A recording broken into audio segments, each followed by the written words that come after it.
While the New York Jets search for a general manager and head coach, coupled with the Aaron Rodgers drama, has dominated the headlines this offseason, many fans seem to forget that free agency is less than a month away. Today, we are joined by Nick Faria and his weekly spot on the program where we will evaluate some of the top free agents New York Jets fans should keep their eyes on this offseason. All of that and much more coming up here on a Monday edition of NY Flight Jets Talk.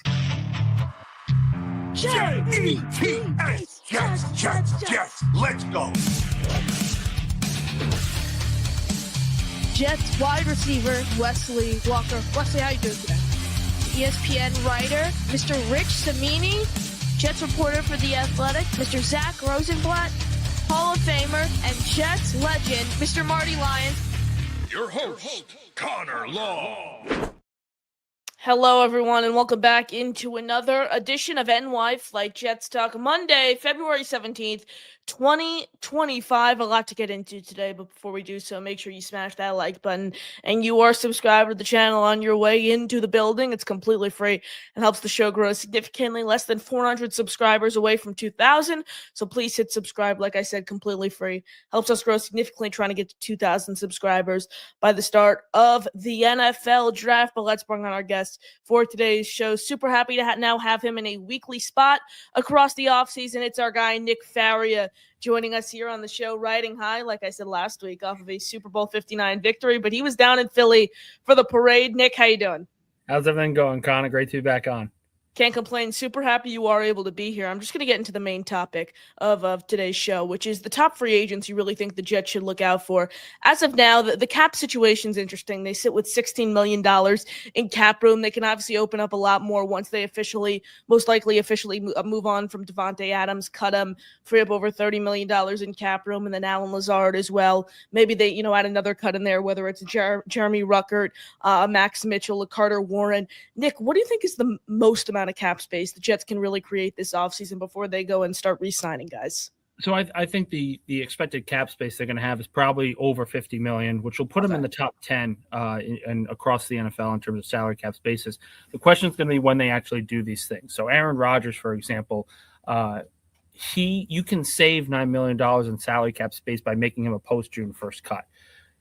That $9 million isn't going to hit the availability sheet for the Jets cap space until that deadline happens. So they're not going to be able to use that space right away, but they can create a ton of space, over $40 million in salary cap space with just releasing Alan Lazard and Davante Adams. And I am led to believe that both are going to happen eventually. They're going to move on from both players. It's a clear purging of the Jets' former Packer teammates and fans of Aaron Rodgers per se, but that should give them plenty of room to not only lock some players up, but also bring in some talent along the way in free agency.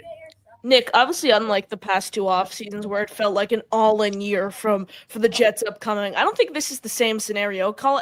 I don't think it's a full rebuild. I think it's more of a retool. The Jets have a lot of holes this year that they didn't have in years past, whether it's, bringing in a few safeties, trying to sign a cornerback, to play opposite Sauce Gardner, adding a few wide receivers with Alan Lazard and Davante Adams most likely on their way out. Are there any specific positions you think the Jets are really going to go after in free agency? I think it's going to come down to defensive line, defensive tackle, edge rusher. It really depends on what their interest is going to be at the NFL draft. So if they were to fall in love with a rookie quarterback, whether it's Jackson Dart, whether it's Cam Ward, they try to trade up for any of those guys, they're probably going to pivot, and you're going to see a pivot in free agency. If they go after a guy like Milton Williams, for example, that tells me that they aren't really comfortable standing packed with the 7th overall pick. It tells me that they want to move up or potentially draft their quarterback with that particular pick. They're not looking to sort of reinvent themselves in the trenches. So keep an eye on the early stages of free agency. If the Jets are going after edge rushers, defensive linemen, maybe an offensive tackle, I think that's a clear sign that this team is going to go and draft a quarterback with the 7th overall pick or trade up for one as well, which is certainly on the table.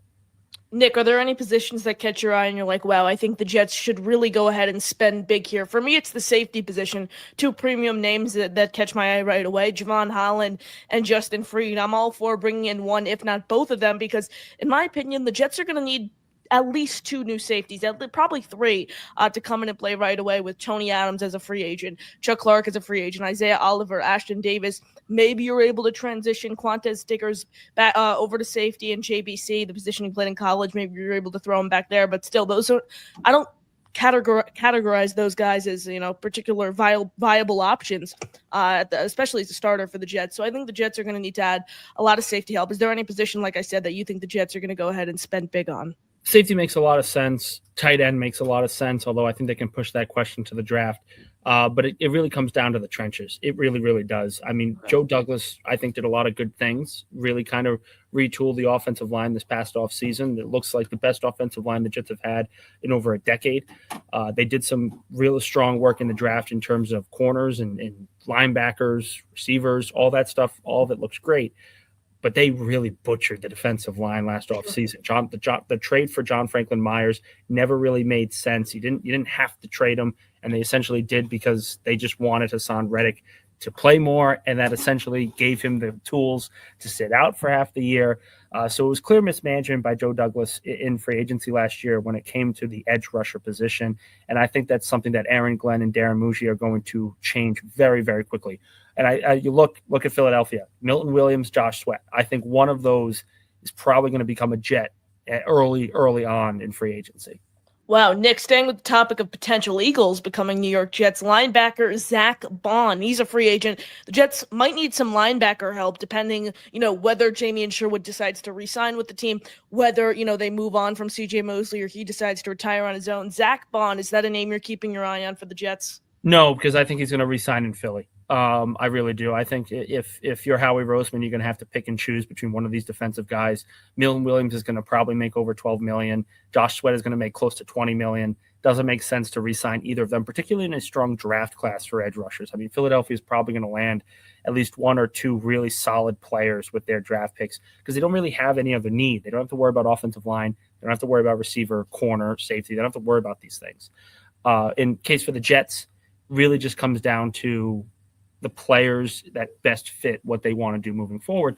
What you saw with the Detroit Lions is they built from the defensive line up. Aleen McNeil, and you look at Aiden Hutchinson, 2 guys, they were drafted. They developed into great players. That was how they built the Lions to become a really good defense early on last season. So I think the Jets are going to try to rebuild that mode specifically.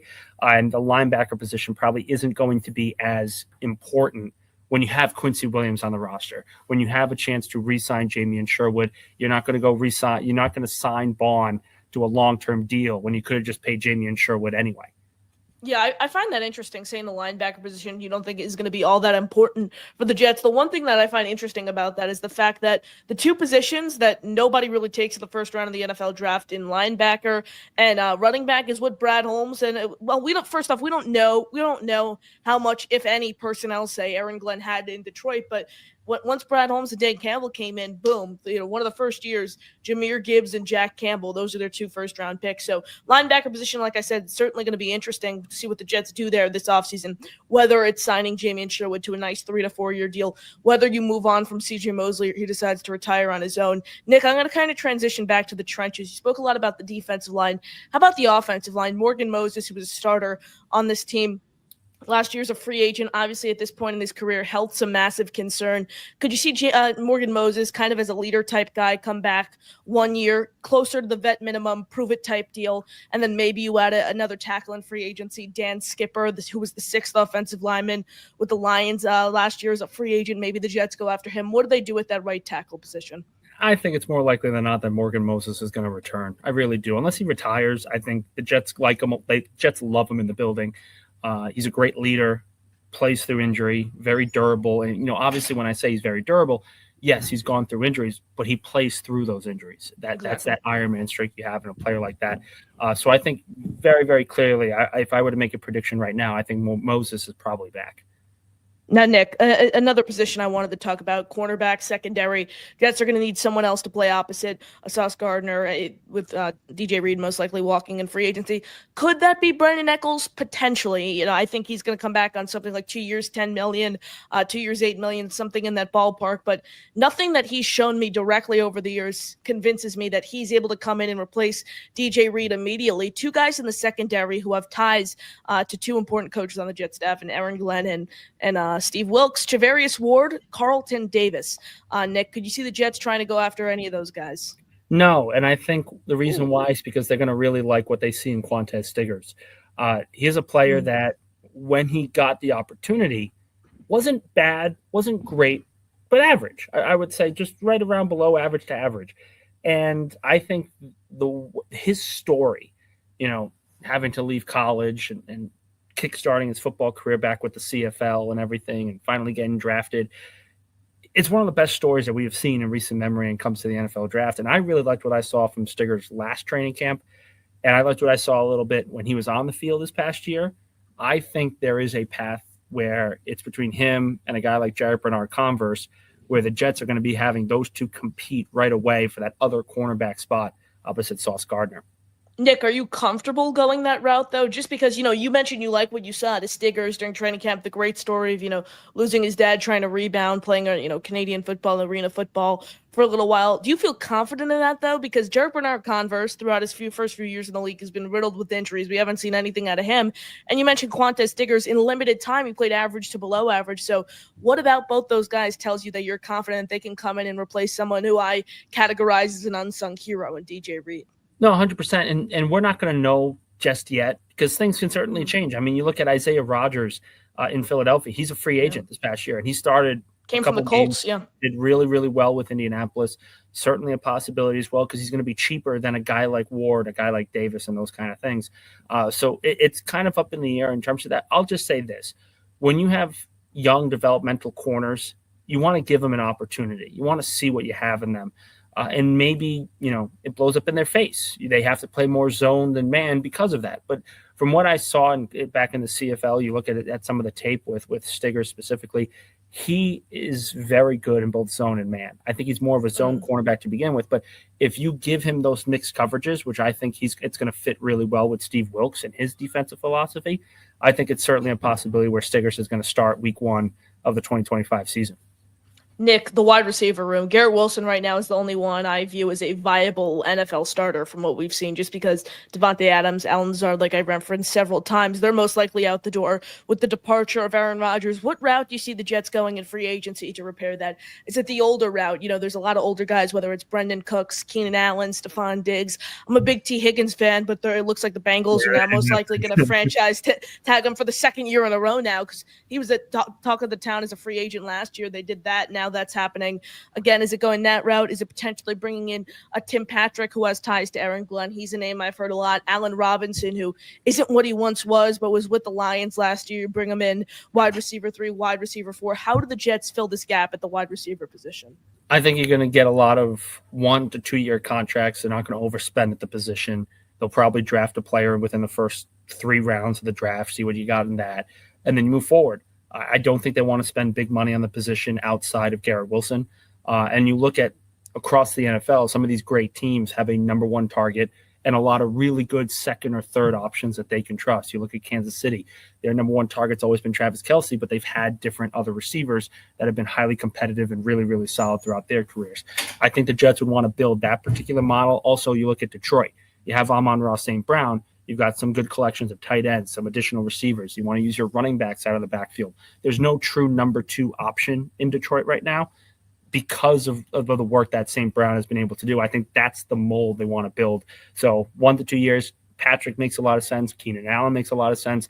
There's going to be a lot of different ways that the Jets can go in this position.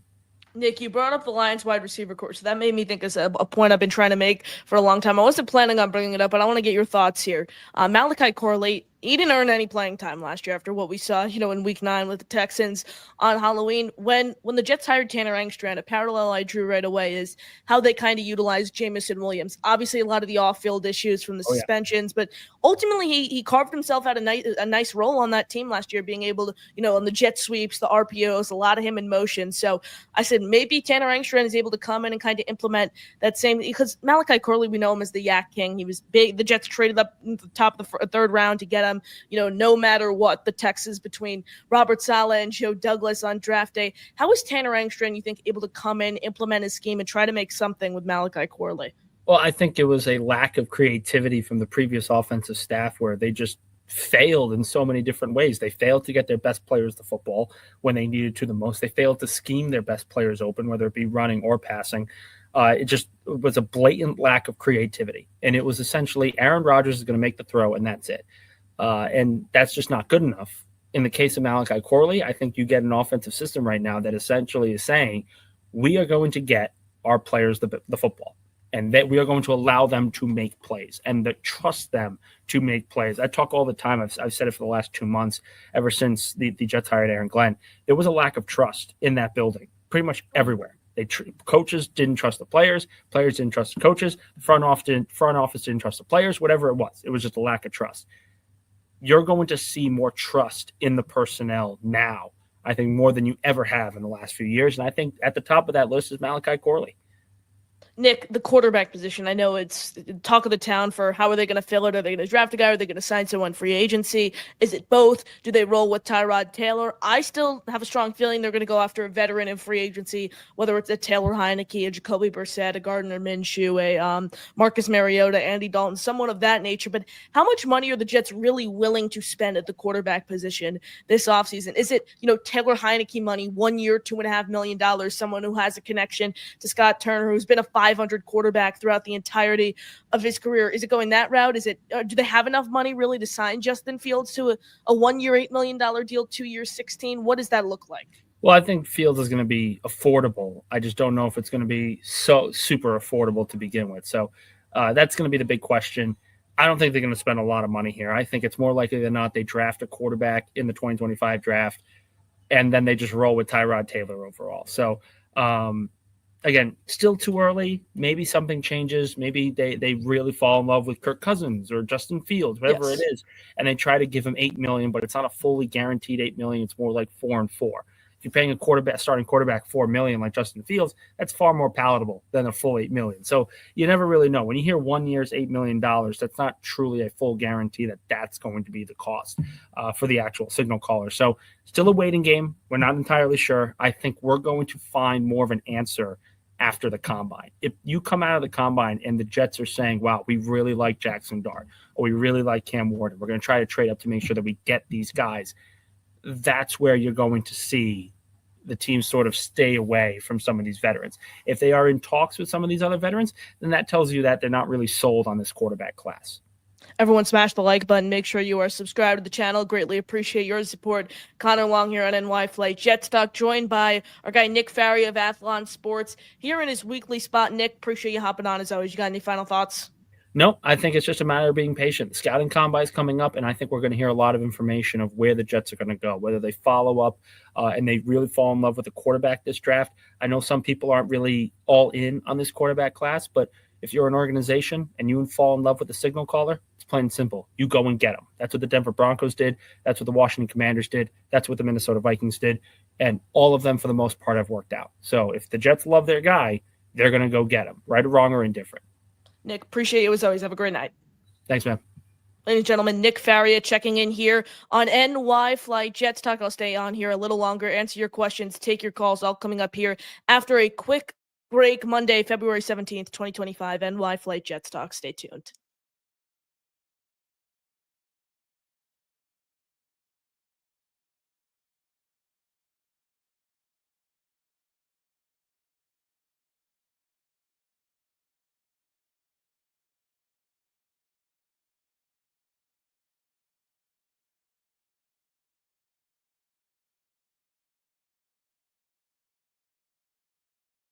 Boom. Boom. There we go. Just like that. We are back here on NY Flight Jets Talk Monday, February 17th, 2025. Appreciate you all sticking around. Make sure you smash that like button and you are subscribed to the channel completely free and helps us grow significantly. Don't forget about our membership raffle. Throw the ticker on down below.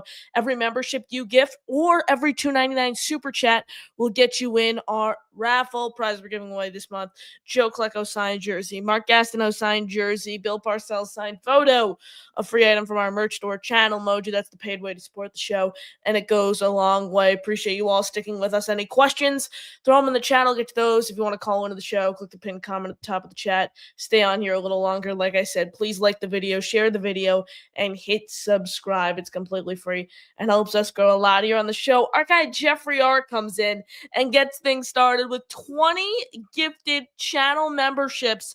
Jeffrey, thanks so much for your support on the program. Can't thank you enough. That's 20 more raffle tickets for you. If you hear your name called, you are now a member. Thanks to Jeffrey R., David Rivera, John LG, Mark Ferraro, Matthew, Duncan McLean, Spin Max, Bronx Jet Fan, Effing Jets for Life, Solman Ba, Havmo63, Bernard Kamaningo, Hamel Patel, Michael Zanzaleo, Shane McGrary, Jets Commuter, Guy Petey, Christopher Wilson, Jack Dooley, John Hassel, The Last Letter, Paulie Yo. You are all members. Thanks to Jeffrey R. Jeffrey, thanks so much.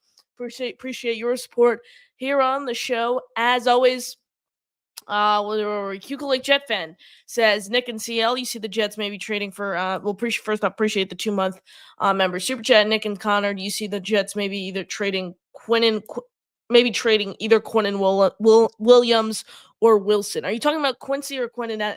I know we clarified there. So Nick's spot is going to be pre-recorded every week. If you want to ask him a question, join the Discord in the description down below. You click that link. Then you can get in there. You can ask Nick questions. So you get in there because the interview is not going to be live. So clarify, are you talking about Quinnen or Quincy Williams? And then I will give you an answer. But I appreciate you all tuning in. Any questions for myself, throw them in the chat. I'll get to those in just a little while. Again, stay on here a little longer. See if you guys have anything to say Jets related. And then we're actually back on again tonight at 9:30 for all the whether you're a Mets fan or an MLB fan, stop by. We're gonna do a Mets show here on the channel for the first time. So interested to gauge the pulse of the fan base here. Do you guys like the baseball coverage or not? So Mets show at 9:30 p.m. Eastern Standard Time tonight. If you're a baseball fan, if you're a Mets fan, come by. Talk some baseball, talk some Mets, talk some MLB. So appreciate all your support on the show. As always, the main takeaway from my interview with Nick is I know he said he doesn't expect the Jets to covet Charvarius Ward nor Carlton Davis. I think those would be two. I know expecting them not to do something is different than not wanting them to sign someone, but I think Charvarius Ward and Carlton Davis are two players I think the Jets could covet, just because I think Aaron Glenn and Steve Wilkes are going to be big on trying to bring guys in here who know the defensive scheme. Obviously, Charvarius Ward was not only with Steve Wilkes in 2023 with the 49ers. He ranked very high from a coverage grade standpoint. And then Carlton Davis, Super Bowl winner, was with the Lions last season, who after suffering a season-ending jaw injury, was very, very solid in man coverage and just overall a great stopper, a great cornerback. So I think those two guys as well, just because cornerback is a need for the Jets. I think that's a need that's kind of flown under the radar, but cornerback is a legit need for the Jets. With DJ Reed walking, like I mentioned in the interview, maybe Brendan Eccles comes back, for 2 years, $10 million. But do I trust him to come in and fill, DJ Reed's shoes right away? No. We're talking about someone, Brendan Eccles, like I said, who's flown under the radar, who's been solid the past few seasons. But DJ Reed, in my opinion, I view as a top 10 cornerback in the NFL. And that's a hefty ask out of Brendan Eccles. So I still want to bring someone in here to kind of help secure that cornerback 2 job, someone who could come in right away and play opposite of Sauce Gardner. So that's why I'm a big fan of Charvarius Ward, Carlton Davis. It's also a bonus that they're familiar with the defensive scheme. So that was my thought process behind those two names. Like Jet Fan comes in, clarifies here. If you guys have any questions, by the way, throw them in the chat. I'll get to those. Call into the show with the pinned comment at the top of the chat. It says either Williams brother. I think if they were to trade one of them, it would be Quincy. I'm not advocating the trade Quincy, but it makes sense. He's on the lighter side. I could see Aaron Glenn trying to come in and bring in a bigger linebacker. He's on the final year of his contract. Here's the thing: you'd be selling a bit low on Quincy Williams compared to maybe trade him after the 2023 season when he was coming off an All-Pro season. However, I listen to Quincy Williams if it's a first round pick and more. I'm not trading him for anything less than a first round pick, in my opinion. So it is a one. And also depends on the team. Like I'm not going to trade him to Philly for a one because that's basically a second rounder in the future years. So if it's I'd say a top 20 pick. Top 20 pick is what I'd trade Quincy Williams for if people are going to come asking for him. Jeffrey says, why can't we keep DJ Reed? Jeffrey, first off, I think he's going to get paid big money somewhere else, CB1 money that I don't think the Jets are able to afford, as they're going to have to fill out a lot of roster spots in free agency. And unfortunately, I don't think they could pay DJ Reed the money he's asking for. Also, at the end of the season last year, he made it pretty vocal he wanted out, and he did not want to be a part of the future that the Jets have here whatsoever in Florham Park, New Jersey. So I think those are the two main reasons, but who knows? Maybe Aaron Glenn sits down with him. Aaron Glenn, former cornerback, obviously former NFL player, and is able to, work something out with him. Because I would love DJ Reed to come back on this team somehow. I think he's the most underrated. I think he was probably the best free agent signing that Joe Douglas made across his tenure. One of the most underrated players the Jets have ever had. So, any way you can get DJ Reed back at the right price, I would absolutely love to do so. I just don't think he's going to want to come back here and have a future with the Jets overall. A great question there by Jeffrey R. Jeffrey says he was also very happy about the AG hire. I don't know about very happy. I mean, he put a tweet out on Twitter. I think hiring Aaron Glenn gives him a better chance of coming back than if you hire someone like, let me think of a name they interviewed. If you hire someone like Joe Brady, for example, who has an offensive background, kind of you can walk, isn't too big of a leader. Meanwhile, Aaron Glenn's a former cornerback, a former Jet. Seems like DJ Reed's type of coach. Come in and have a conversation with him, and who knows, maybe he's back here on more of a team-friendly contract just because he wants to be a part of the future with the Jets. I think that's the best case scenario because, again, moving on from DJ Reed causes a huge hole at cornerback 2. Because you're going to have to, I don't care, you're paying someone. I think you have to pay someone no matter what. If you want to compete next season and be competent on defense, which I think Aaron Glenn, Steve Wilkes, and the Jets want to do, you're going to have to pay someone big money to be the cornerback 2. Whether you're paying big money to DJ Reed, whether you're paying big money to Charvarius Ward, whether you're paying big money to Carlton Davis, that money is going to have to go somewhere, I think, at one way or another to fill the cornerback 2 hole. And it's not only the cornerback 2 hole, not even on the defense. You're going to need to beef up the defensive line overall. You're going to need to add a few safeties. Those are the main needs on the defensive side of the ball. And then for the offensive side of the ball, I prefer another starting offensive lineman. I want 2 tight ends. I want a few wide receivers. That's why I just don't think this team's all in. And I think this team has so many holes compared to years past.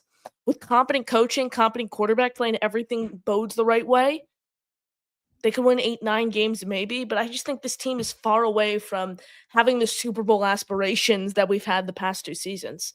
So when you think about it, they have a lot of holes, guys. They really do. The past 2 seasons with those rosters, they were picture perfect. Picture perfect with those rosters. You have every hole filled. In 2023 was a great roster, but think about the roster going into last year. Think about trading for Devontae Adams after week 6. Think about how bolstered that roster was last year. Jeffrey says, everyone done on Tony Adams. I don't really get why we need safeties. It's not only Tony Adams, Jeffrey. Every safety who was on the roster last year is a free agent. And I wouldn't be surprised if none of them come back, in all honesty. I wouldn't be surprised if they do something where they transition Stiggers to safety, they transition JVC back to safety, and then they sign 2 guys. Honestly, it's not even I wouldn't be surprised. I expect none of those guys who were on the roster last year to return next season. Jeffrey says I think we could get by with Mills and Adams. No way. I don't think Jalen Mills is an NFL caliber starter. What you bring him back for $3 million. Tony Adams, you'd have to pay at least $3 million on the ROFA tender next season. That might be one of the worst safety rooms in all of football if the Jets decided to put that on the field. You'd get gashed by every tight end week in and week out. Wouldn't be able to catch an interception. Get beat in the run game because they both struggle going downhill against the run. Can't cover tight end. That's a mess. And especially, that's one thing I think that route there was a stronger chance the Jets go that route and just cheap out on the safety position if they went full offensive heavy at the head coach position with a Liam Cohen, with a Joe Brady. One of those guys. Steve Wilkes and Aaron Glenn are gritty defensive coaches. They're going to want to come in and they're going to want to establish an elite defense quickly. And you do that by, first off, having a very strong safety room coupled with great quarterbacks. So just overall a great secondary. And Nick spoke a lot about it too. It's not only that on the defensive side of the ball. You got to build the trenches. I think you need 2 defensive tackles. I think you need at least one other edge guy. Like I said, there's a lot of holes on this team, a lot of holes. That's why it's a concern here. And like I mentioned, it's not an all-in year like years prior because you have a lot of holes on the offensive side of the ball and the defensive side of the ball.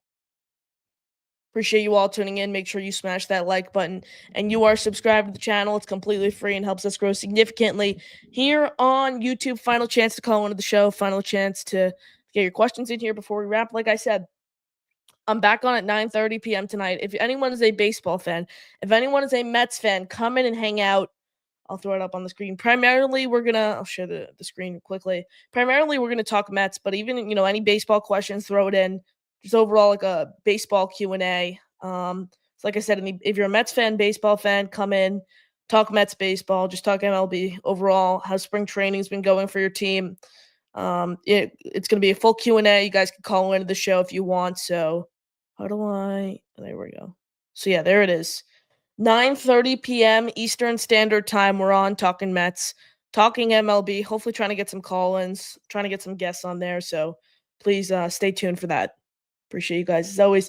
And wow, right before we wrap, Jeffrey R. comes in with 20 more gifted channel memberships. Jeffrey, can't thank you enough. Appreciate all your support on the show. That's 40 more raffle tickets for you. Joey K, Joe Mike, Shreezy's 29, Jesse Burton, Crippian Rogers, Scott V, James Piscondo, Mr. Jet Skis, Mark, NY Jets for Life, 19 Jets 69, Jaden Barletta, John Pardo, Adams is all that, Dan the Man, Double K 321, Taylor Maurer, D Van G, Nathan Shells, JK Primetime. You are all members. Thanks to Jeffrey R. Jeffrey, thanks so much for your support. Appreciate it as always. We'll end with these 2 points from Big Fella and David D. Big Fella says, appreciate you tuning in. Says Mills is a great backup, not a starter. I agree. Health is a massive concern. I just don't think he's a starting caliber player, quite frankly. Like, I don't think he has the skill set of a starter at this point in his career. David, our Lions fan, appreciate you tuning in. Connor, if the Jets don't set a higher price for each quarterback, my guess is they're going to cost us. My guess is they're going to sign a low-cost veteran, familiarity with coverage, less techniques. Aaron Glenn, Steve Wilkes wanted to use. Like I said, David, appreciate you tuning in. Appreciate your support. As always, I just think if they want to compete and they don't want to get gashed by every wide receiver 1 week in, week out, you have to have a legit quarterback too. I think you need 2 legit quarterbacks to win in the NFL. And while I love Brendan Eccles, he's a great cornerback 3. He's not a solid cornerback 2. So I still think I'm still gung-ho on needing to add a legit cornerback 2 to play opposite Sauce Gardner. Sharon, we'll end with this one. Sign or draft anyone named Williams. There's really some good ones. Then we can have the NY Williams versus the Buffalo Bills. Why not? Sounds like a plan. Tyleik Williams is the big one, the defensive lineman out of Ohio State. I'd love him if he's there in the second round. A lot of Williams though overall in this year's draft. Sharon, appreciate the question, and I appreciate all you guys tuning in here on this Monday evening. Like I said, if you're just joining us tonight, 9:30 p.m. Eastern Standard Time, I'll throw the link for the stream in the chat. If you're a Mets fan, if you're an MLB fan, come in, drop in, talk some fun baseball, talk some MLB, and then we'll see how that does, if you guys enjoy it or not, and then we'll go from there in terms of putting out more baseball content. So that's where I'll be tonight at 9:30 p.m. EST, less than an hour away. Please, please, please, I would love if you guys could come in and support over there, because you guys are the best, and I can't thank you enough. Please like the video. Please hit subscribe if you haven't already. It's free. It helps us grow a lot, and great way to contribute. Help us grow on the show. Check out the baseball content we're going to be throwing out tonight. So I appreciate you guys. As always, that'll do it for me. Second show on the day here, Monday, February 17th, 2025. I'm your host, Connor Long, signing off. JETS, Jets, Jets, Jets.